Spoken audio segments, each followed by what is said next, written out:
Today's guest has founded about 5 or 6 different startups. His first startup was a startup called txtBrowser. It was essentially like ChatGPT but on SMS. Keep in mind, this was all the way back in 2010. He scaled that to about 1.1 billion in paid queries. He then founded another startup called Free Paisa. He scaled that to about 50 million users and $5 million in ARR. He then founded Adof Games and scaled that to about 1.1 million paying users. And then he founded another company called OpenInApp. It was like a Google workspace for creators. And he scaled that to about 1.5 million creators that were using his product. Now he's working on Outbox. It's a outreach tool for entrepreneurs. He's adding about, Alan, what was the numbers? About 30 or 40 businesses almost a day to their software. Actually, sorry, 150 new businesses a day. And so we're going to talk about how he grows his companies, how he decides to found companies, how he gets his ideas. He's an incredible entrepreneur. Now he's also an investor. We'll talk a little bit about that. But without further ado, Alan, welcome to the Builders and Funders Show. Thank you. Thank you for having me over, bro. Absolutely. I want to get started with a little bit of your origin story, just so the audience can understand who you are. I believe you're now in Dubai, but you grew up and you were raised and you're originally Indian. Tell me about, I think you were a freelancer before becoming like a founder and building these startups. Tell me about like that origination story. Sure, sure. So I come from this place called Mangalore in India, and I got to this place called Bangalore to do my engineering. And Bangalore is known as the Silicon Valley of India, where there's a lot of tech action happening, and every other person is a tech engineer there. And said, okay, let me figure this out. This was 2005. I was trying to set myself up in the city, and I figured that there was a lot of innovation happening around the internet. Businesses were trying to go online, and that was the new flavor. I said, okay, let me figure out how I can take more businesses online, and that's how I started off with my freelancer journey back in 2005, and started providing some of these, web app development, website building solutions, and so on. And that's how I got started. This was in my first year of engineering. And then slowly I went ahead and started building out products for the internet. Yes. So that's how I got started. That's incredible. And then talk to me about the story behind txtBrowser, because like you basically built ChatGPT before it was, if it, like I don't think OpenAI even existed as a company back then. This was 2010, and you scaled that to 1.3. I said it wrong in the intro. 1.3 billion paid searches across 6 different countries. Tell me the story behind that. I think so.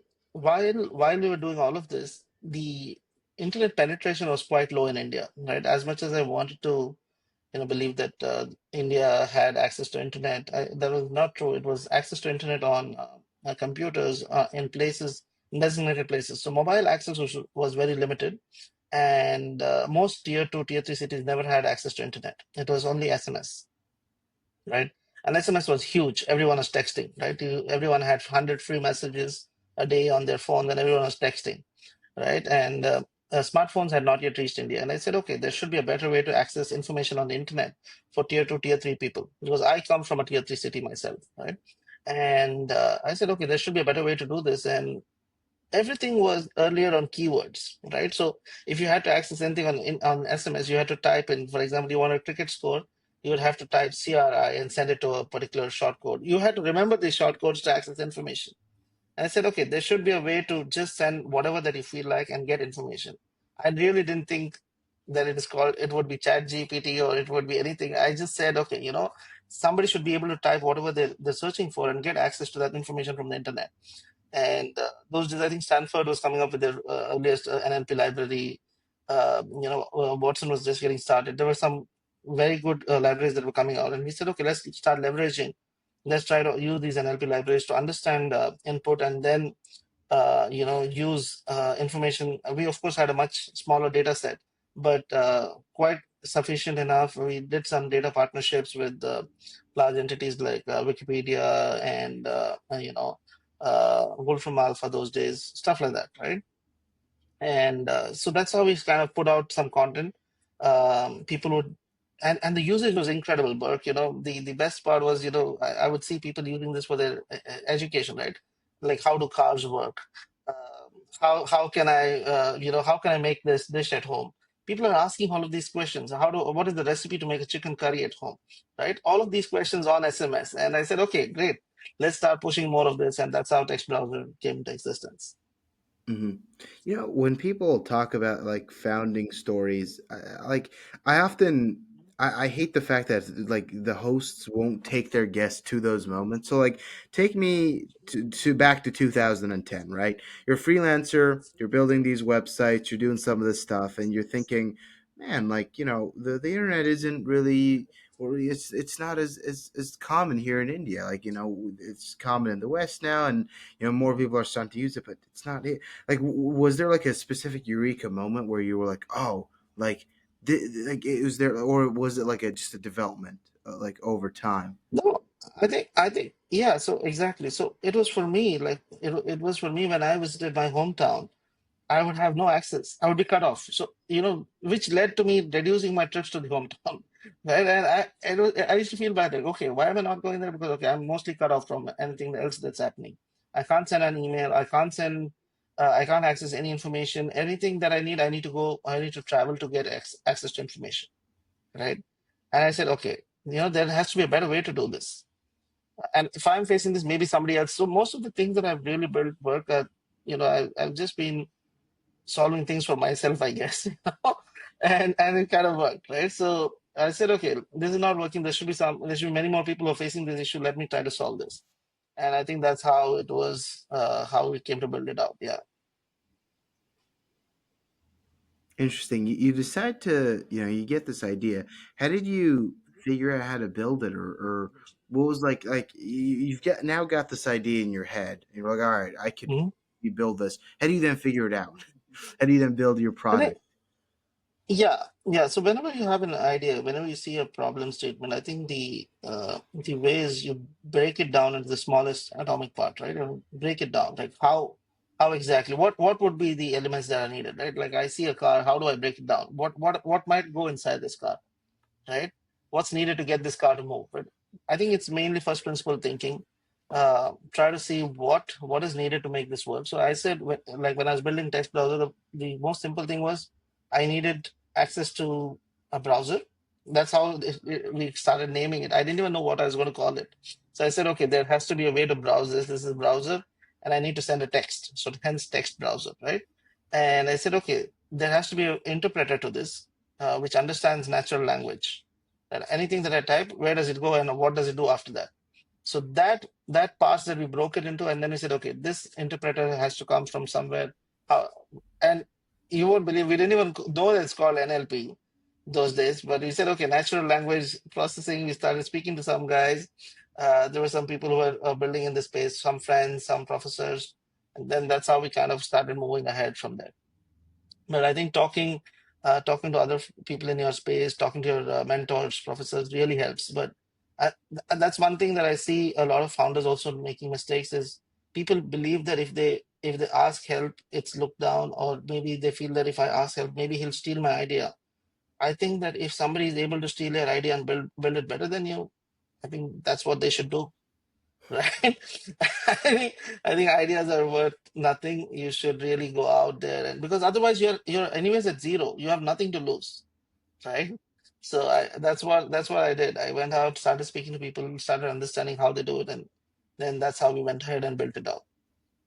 When And you and said at the about same time, I think speed should definitely be at the top of your mind, because it's not that you can just sit and keep on talking to people, because then you're just losing momentum.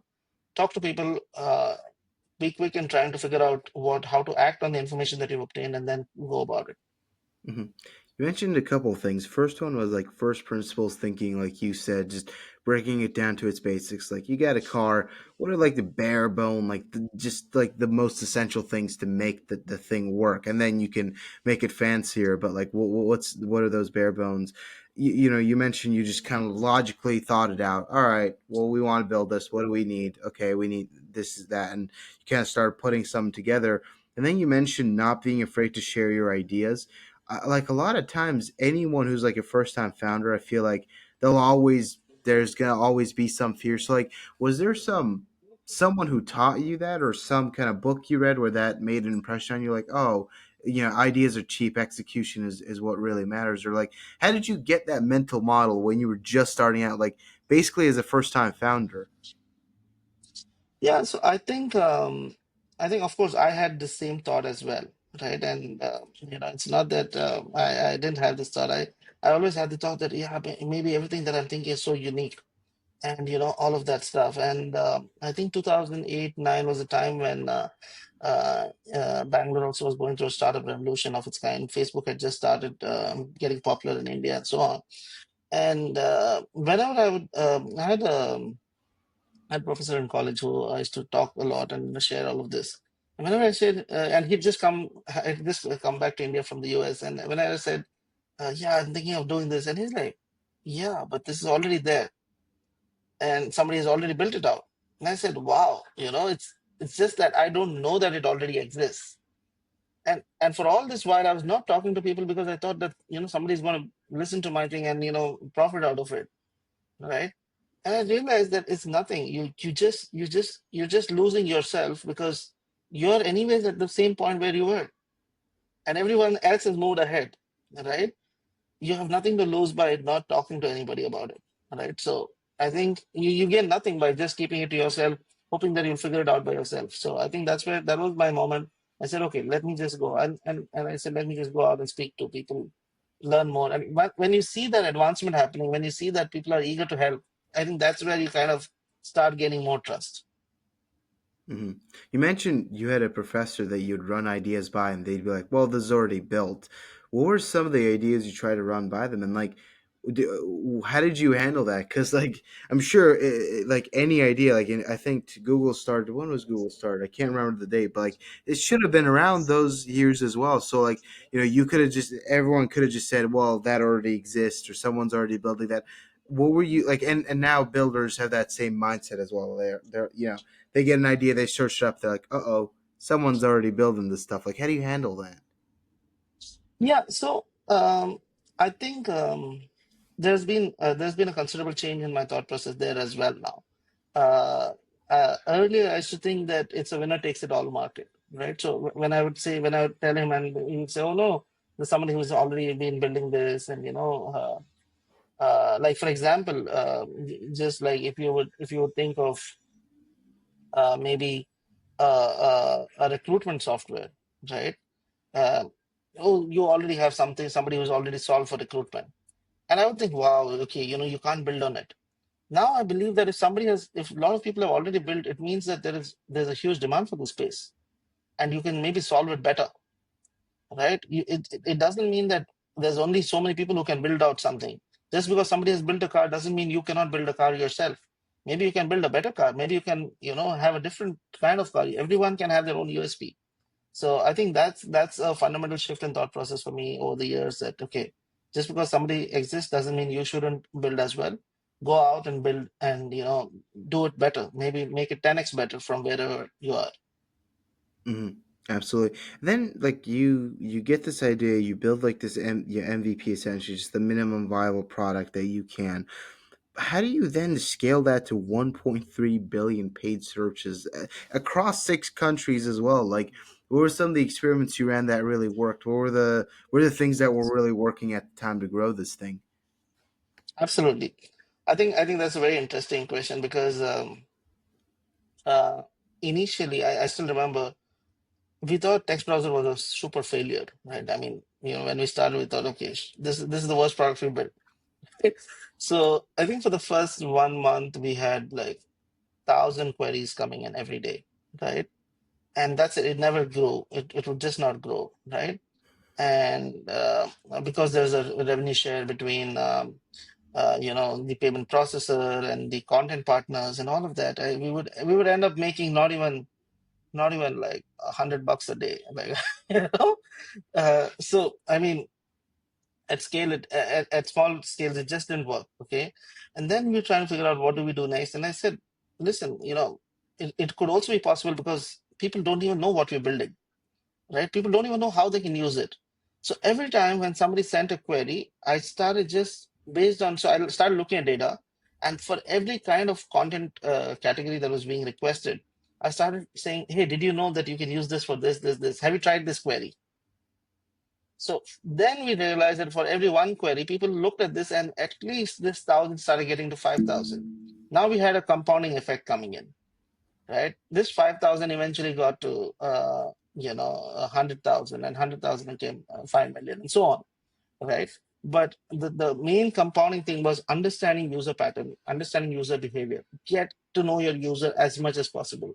Why is the user really not using your product? It's not that your idea is flawed always. It may be that the user just doesn't know that you can use your product in this way. How do you educate your user, right? So for us, I think that was critical. Second thing was we started looking at, we broke down the entire pattern to understand during what time of the day, what kind of categories were being accessed, by what, understand user demographics, right? It cannot be a one size fits all. So again, getting as close to your user and getting him to use your product to the best of his use case. I think that's what kind of really mattered to us, right? So yeah, I think that's where it was. You mentioned it's month one, and you're getting 1,000 queries, and like you're not really making that much money. You're kind of at a break even point. At that point, you also said you felt kind of like a failure. It didn't feel like txtBrowser was really becoming that. It didn't seem like it was going to be that successful.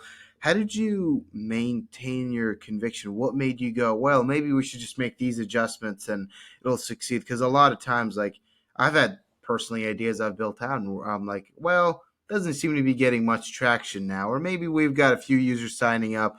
I'll tell you like quick story. Like when GPT-2 first came out, I think this was 2020, 2019. Like my friends and I decided to build a fitness kind of accountability partner using it. We were one of the first ones to do. We had like one of the first people to access it, and it's like we had 50 users, and some of them were willing to pay, but we kind of like gave up. We're like, we don't know if this is gonna work. So, what made you maintain that conviction? Yeah, so I think I realized that in a large enough country, and if you've not given it enough time, I think knowing how much time to give something, right? I think that's very critical, right? I think you need to understand, and you need, like I said, you need to act on data as quickly as possible, right? So I think for us, my main thing was I was very impatient, and I'm still very impatient as a. I just need to look at why things are, not growing. Why is it not happening, right? And I think that kind of really helped us of trying to see, okay, we're hit here, we're stuck here. We don't think this is going to work. It means that we need to really change something. We know that we built something good. We know that we built something valuable. Let's prove to ourselves. It's a personal thing, right? You need to figure out, okay, this is something you figured out, this is something you looked at. Now look at the data, make it work, right?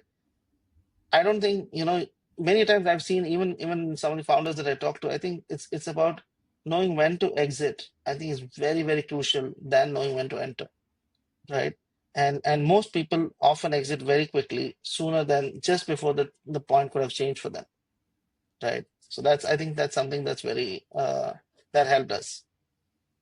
How long do you think someone should stick to their idea for? Are we talking like 6 months, 1 year? How long do you think you give it all until you're like, maybe this is.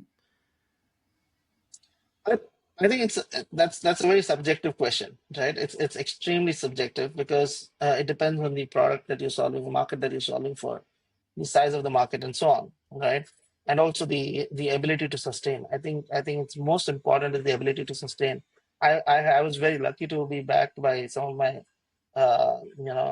friends who came to work with me, my college colleagues who came to work with me, and they said, okay, let's build this out. We know we can build it out, right? No worries. We know we'll succeed. Don't worry about anything. We know you can't do payrolls. No problem. Let's make this work, right? And I think it's very important to get that conviction from your team. But if you don't have that, then if you're not able to sustain it, it's anyways over. But yeah, I think it's extremely subjective. I don't think I have a definitive answer to that for now. Yeah. Interesting. And then, like, speaking of exits, you decided to exit in, I think, 2014. So from 2010 to 2014, you're building this thing. Why did you decide to sell the company? Why did you decide to leave to start a new thing? I think that at that point, knowing, like I said, knowing when what your market changes look like, right? At 20, we moved out in 2013, right? 2013 was where we said, okay, 20, the entire market was changing to smartphones. The smartphone revolution had picked up, and we could see a huge decline in numbers coming in, right? Usage was dropping, and of course there was a better interface that was there, a much stronger experience that was there on smartphones, and of course you can't compete with that on text, right?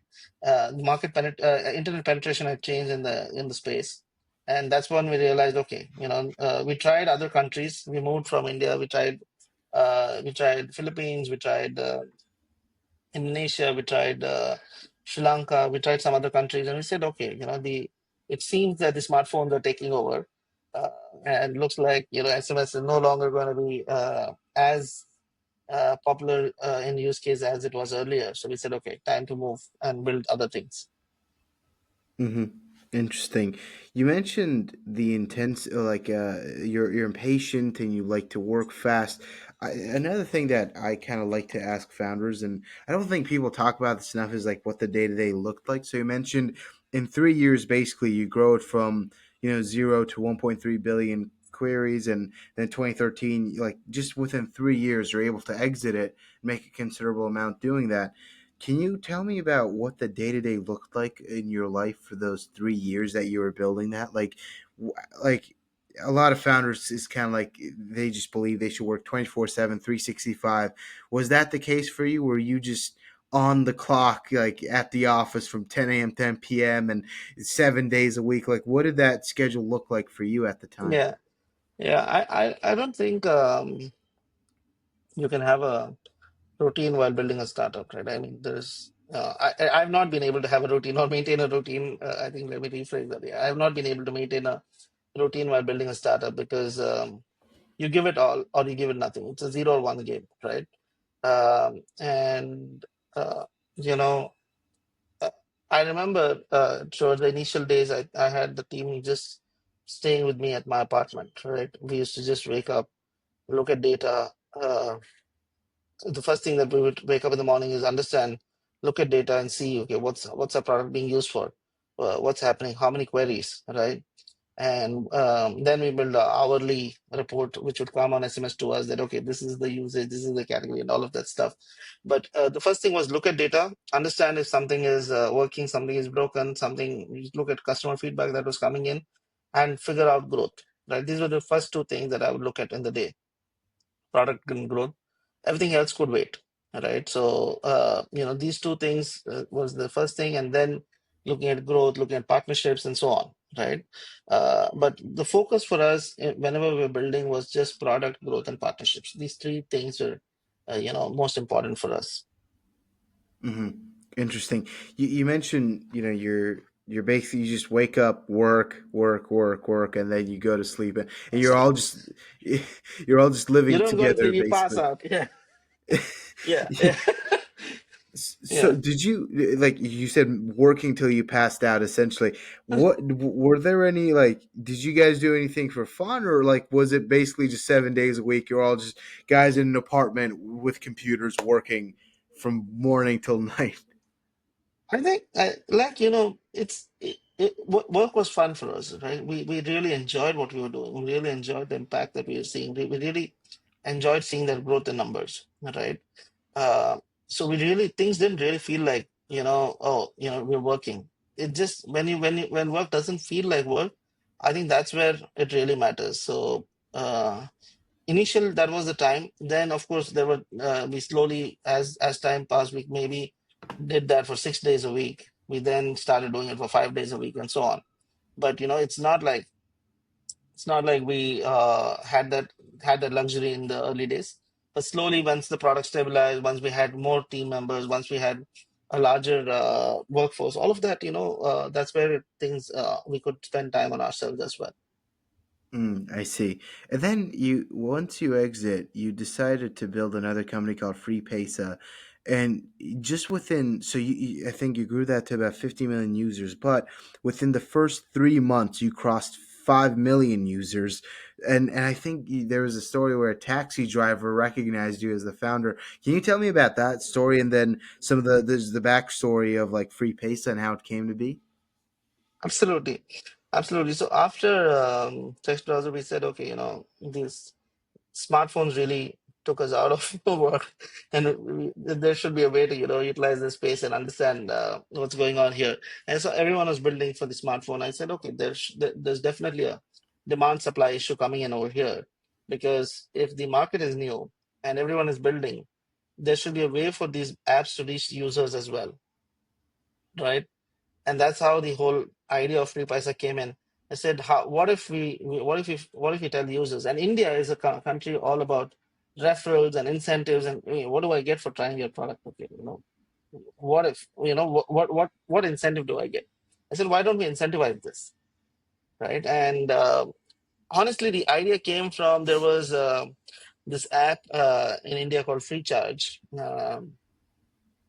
And they used to give McDonald's coupons to everyone for recharging their phones. And I said, wow. And people are incentivized to even recharge their phones. I said, wow, this is something cool. And my entire office was talking about it, that, oh, I'm getting coupons for recharging. I said, what if you get coupons for trying out new apps? They said, wow, that works. I said, this is what we're going to build next. Let's do this. Right, and that's how Free Paisa came in. And I was traveling for one of these partnerships to Delhi, and Delhi is a place in India, and we're traveling there. And I get out of the airport, I get onto a taxi, and like, I just love to have these conversations. I was talking to the taxi driver, and like, okay, and I was asking him, how does this work? How much you earn on Uber? Are you getting enough business on Uber, and so on? Uber had just started those days, and and he said, yeah, yeah. And he said, what do you do? I said, I run this app called Free Paisa. And he looks back. He's like, oh, really? I said, yeah. And he's like, I get all my app recharges to this through this app. I get all my phone recharges to this app. And I was like, wow. I was so glad to have that coming from a user. I said, this is something really cool. Wow, that's incredible. How did you like you mentioned there's that incentive element of it, which probably allowed virality, if I'm not mistaken. But like what Mhm. allowed you to scale to 5 million in just 3 months? I think one was, there was thankfully Free Charge had done a lot of work in telling people that, okay, this is a model that works, right? You recharge and you get these coupons. So now I had the same marketing, and Facebook had just started. So my initial users came in from Facebook virality, right? Facebook had just started allowing advertising in India, and we just used the same model. We said, get free mobile recharge, and ran a bunch of ads. Once people came in, I said, refer your friends and get some more incentives, and that virality loop just continued, right? So people came in saying they can do this. Then they said, if I refer my friends, I get some more. There's like, okay, let me keep on inviting more people. And the best part was, at one point, um, people started scamming our system, right? They were doing fraud, right? So they were doing this referral fraud and all of that stuff. And our engineers noticed, and they're like, I see people are referring, they're just referring themselves and making more money. And I see there's some self referral happening and all of that. And I said, yeah, just let it happen. No problem. Don't stop fraud. Because the minute people think that they're winning is when more people get to know about it.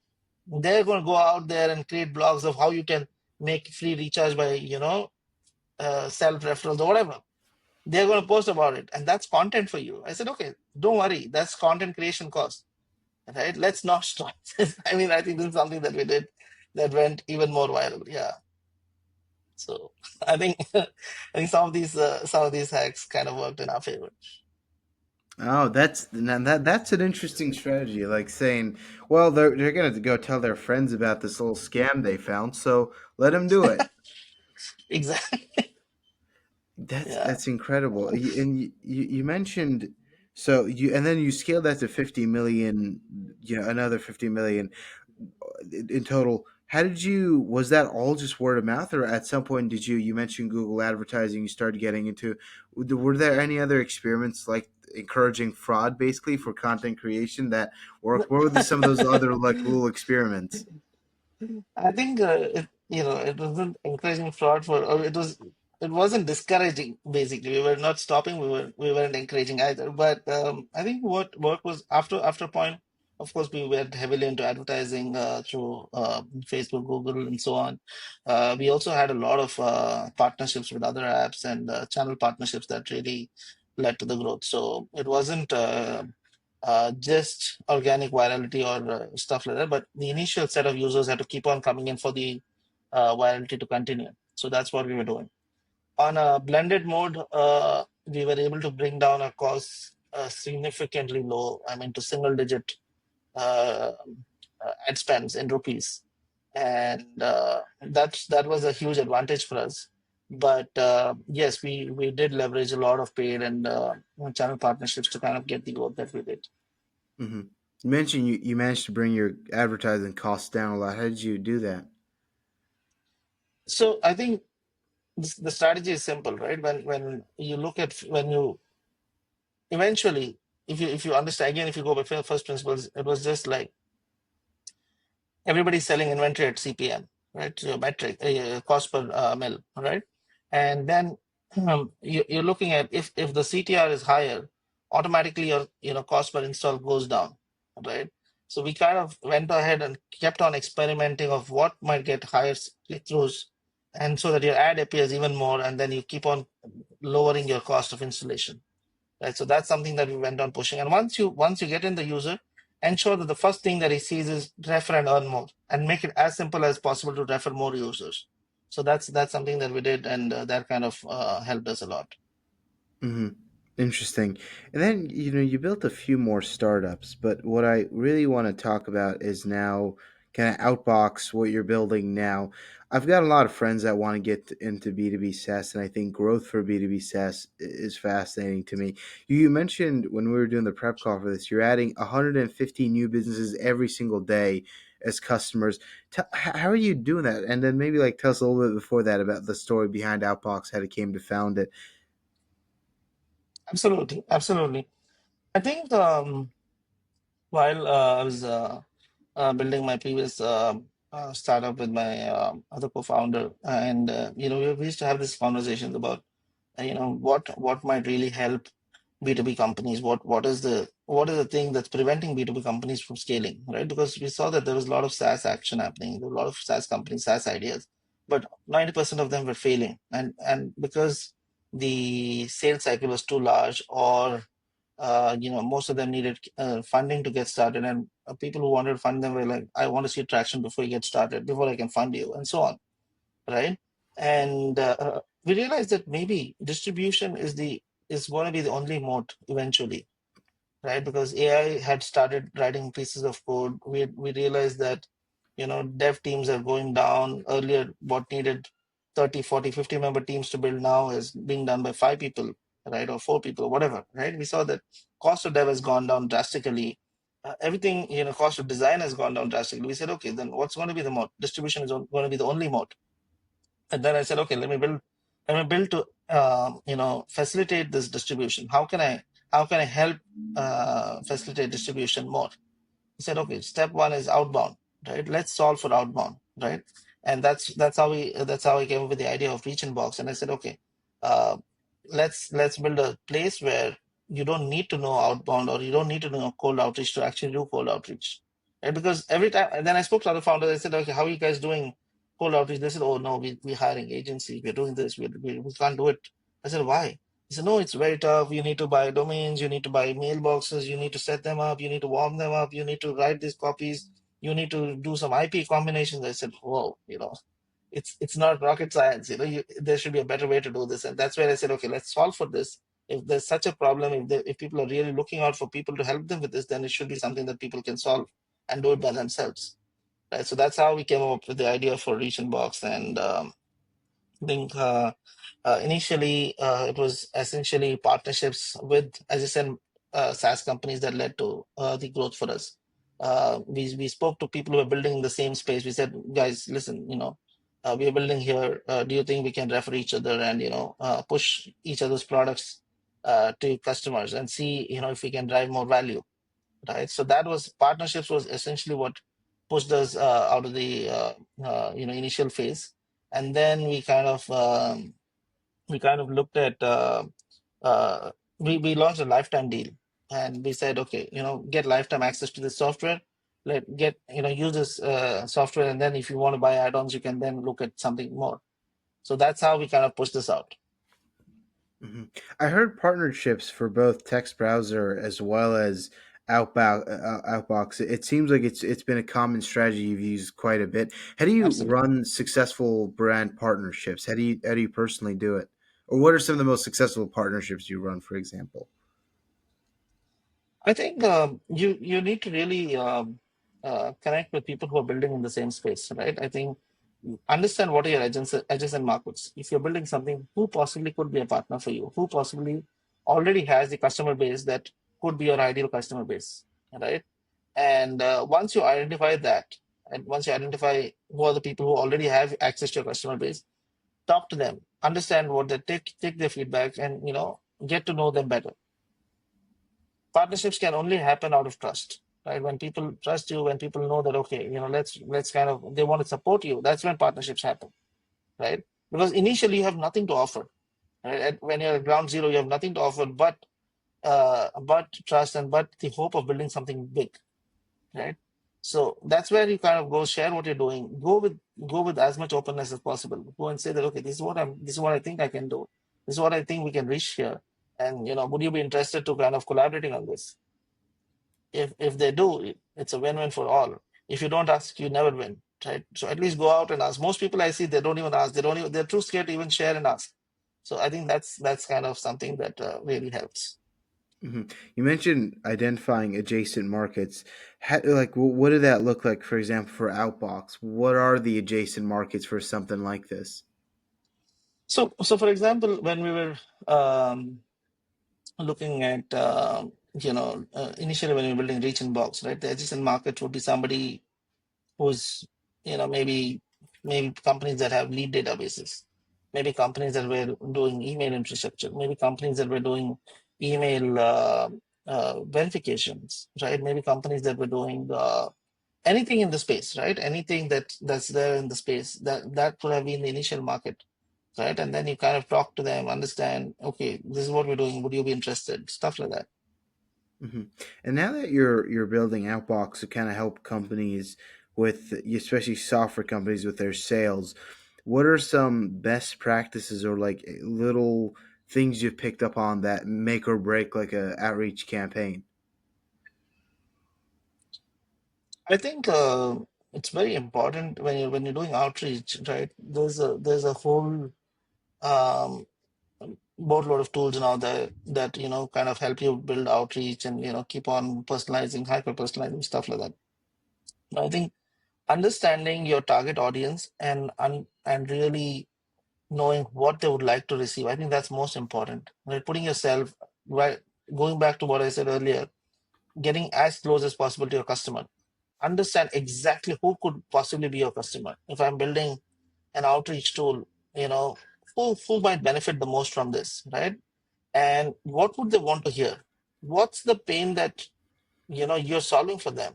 You don't just go and talk about what you're doing. Talk about what they would need, right? I think that's very critical. Breaking down your messaging and reaching out to the right segments with the pain that you're solving for them instead of what you're building. Your building matters to nobody, right? You know, it's just understanding that more clearly. I think that's what's most important. Hmm. Absolutely. So it's kind of like instead of saying we're building Outbox where you can run multiple campaigns, more like, look, running an outreach campaign for a company like yours is what we've seen is it's difficult and you have to do this and you have to do this. I know you don't have the time to do it. So we have this. Is that kind of the difference between the Yeah, two? yeah, yeah, yeah, yeah. Hmm. Yeah, I right. see. And specifically for their space, right?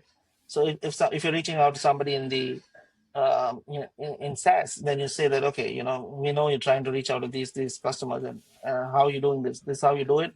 probably this is how we could do it better, right? Absolutely. So I think that's Alan, where it is. Yeah, yeah, Alan, we talked a little about, when you were building text browser, you felt like, the first month it wasn't going too well, things were a little slower.